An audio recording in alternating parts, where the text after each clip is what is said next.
आज की कहानी है छोटा बच्चा ढाबा पर क्या कर रहा है। सोनू अभी अंदर पानी पीने गया ही था कि ढाबे का मालिक फूल सिंह चिल्ला पड़ा। कहाँ मर गया सोनू? देख नहीं रहा ग्राहकों के आने का टाइम हो रहा है, जल्दी से टेबल पर कपड़ा मार। सुबह 5 बजे से सोनू काम कर रहा था। 1 मिनट की भी फुर्सत नहीं मिल रही थी। दोपहर की गर्मी में अभी उसने सारी टेबल साफ की, लेकिन तेज आवाज़ से मिट्टी उड़कर बार बार टेबल पर आ रही थी। बंटी जल्दी से पानी पीकर बाहर आया और कपड़ा लेकर जल्दी से टेबल साफ करने लगा। आज उसने नाश्ता भी नहीं किया था। नाश्ता उसे तभी मिलता था जब ढाबे पर रात को खाना बच जाता था, लेकिन ग्राहक ज़्यादा होने के कारण खाना बचा ही नहीं। सोनू का भूख के मारे बुरा हाल था, लेकिन फूल सिंह तो जैसे उसकी जान का दुश्मन था। वह जल्दी जल्दी सफाई कर रहा था। तभी सामने के ऑफिस में लंच का समय हो गया। थोड़ी देर में पूरा ढाबा ग्राहकों से भर गया। सोनू और उसके साथ के दूसरे नौकर भाग भाग कर ऑर्डर ले रहे थे, सफाई कर रहे थे। इधर सरदार फूल सिंह चिल्ला चिल्ला कर काम करवा रहा था, लेकिन अपने नौकरों से उसे कोई मतलब नहीं था। उसे बस गले में आ रहे पैसों से मतलब था। सोनू का असली नाम कोई नहीं जानता था। सब उसे छोटू कहकर बुलाते थे। लंच टाइम के बाद भी करीब 4 बजे तक ढाबे पर कोई न कोई आता रहा। साफ सफाई के बाद फूल सिंह ने देखा कि थोड़ा खाना बचा है, तो वह बोला, चलो तुम लोग भी जल्दी से खाना खा लो, फिर शाम के खाने की तैयारी करो। और सुन विक्रम, इनमें से किसी को भी पनीर की सब्ज़ी मत दियो, रात को इसे ही चला देंगे। विक्रम जो वहाँ खाना बनाता था वह बोला, मालिक कल की सब्ज़ी शाम तक तो ख़राब हो जाएगी। तब फूल सिंह बोला, अच्छा चल दे इन्हें थोड़ी सी सब्ज़ी। सोनू और उसके साथ के लड़के एक टेबल पर बैठकर खाना खाने लगे। ढाबे का मालिक अंदर जाकर सो गया। खाना खाने के बाद सोनू बैठकर अपने पिछले दिनों के बारे में सोचने लगा। सोनू एक गांव में रहता था। उसके माता पिता खेत में मजदूरी करते थे। वह दिन भर अपने साथ के बच्चों के साथ खेलता रहता था। ना कोई चिंता, ना कोई फिक्र। कम में गुजारा हो जाता था। शहर से उसके पिता का दोस्त गांव गया और बोला, अरे शहर में इतने कम काम के रोज़ 400 रुपये मिलते हैं, तुम्हारा बेटा भी अच्छे से पढ़ सकेगा। वहाँ बड़े सरकारी स्कूल में मुफ्त में पढ़ाई होती है। इसके जितने बच्चे इंग्लिश में बात करते हैं। सोनू के भविष्य की चिंता उन्हें गांव से शहर ले आई। एक बिल्डिंग में सोनू के माता पिता काम करने लगे।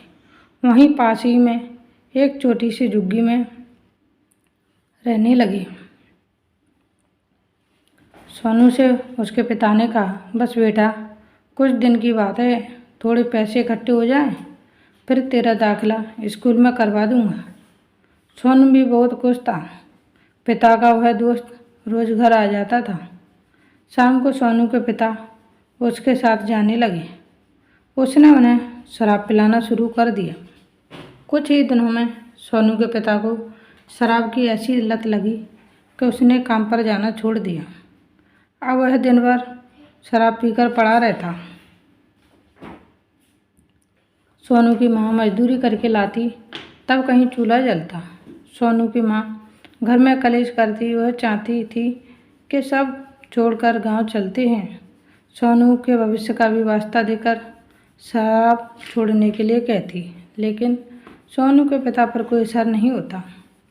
एक दिन सोनू बाहर खेल रहा था, तभी उसने ज़ोर से चीख सुनी।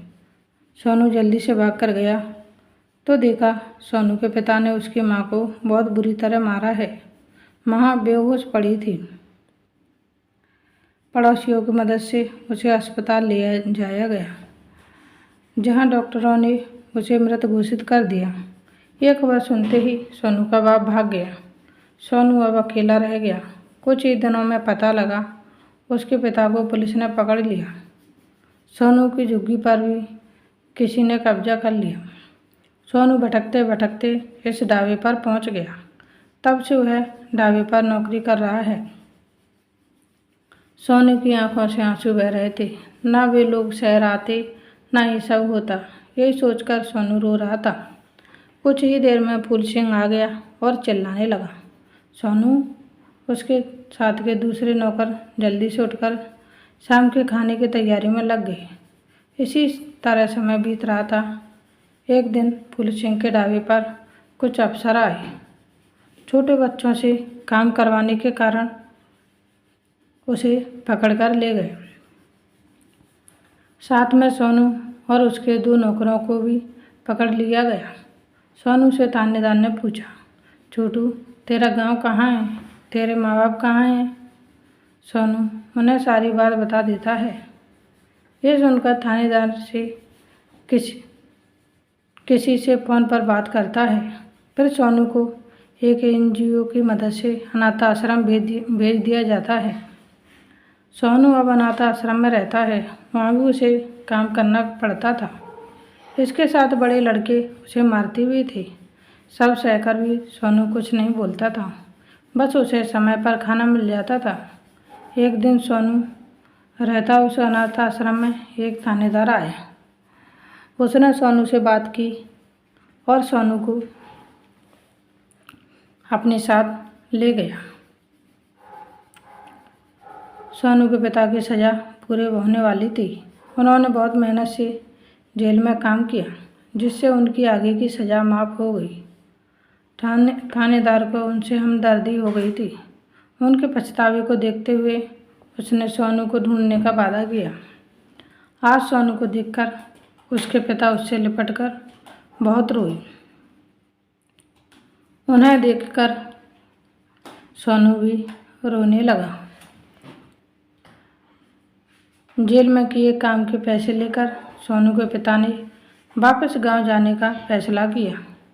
सोनू अपनी मां को खोकर और कुछ कड़वी यादों को लेकर अपने पिता के साथ वापस अपने गांव आ गया। आज की कहानी यहीं समाप्त होती है। मिलते हैं नई स्टोरी के साथ। Thanks for watching. Please like, share and subscribe. धन्यवाद दोस्तों। Bye bye.